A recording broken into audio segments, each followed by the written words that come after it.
Genesis 1:27 says, so God created man in his own image.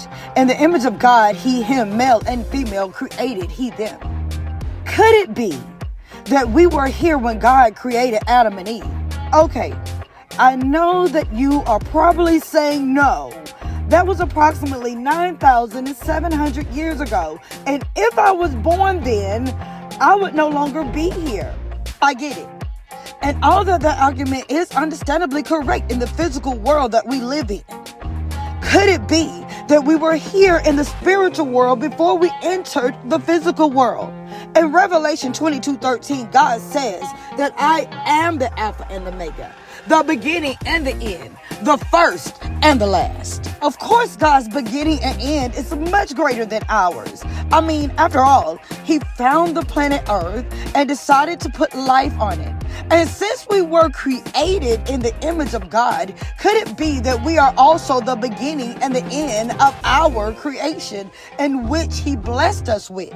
Could he have created us in this form of his likeness as well? You see, we humans are a part of Adam and Eve's bloodline.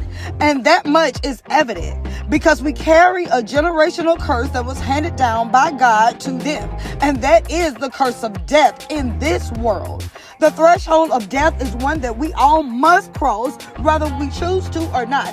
Unfortunately, that is a part of our fate.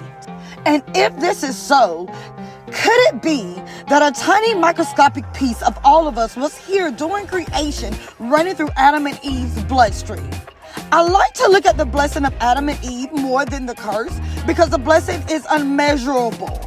If they only knew how many descendants that they have had, and will have, they wouldn't believe it.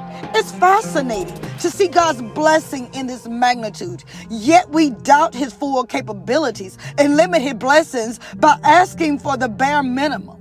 So if we were here back then in the Garden of Eden running through Adam and Eve's bloodstream, then we too have had a chance to live in the Garden of Eden. We too were a part of the evolution of creation. And if we wasn't running through the bloodstream, then why are we still held under the curse of death? Clearly, God wouldn't punish innocent people who is nowhere near connected to the bloodline of Adam and Eve. And the end? Well, clearly we are all a part of the end because we all must go through final judgment. So now I guess it takes me back to the final question at hand. Could it be that we too are the beginning and the end of God's creation of us?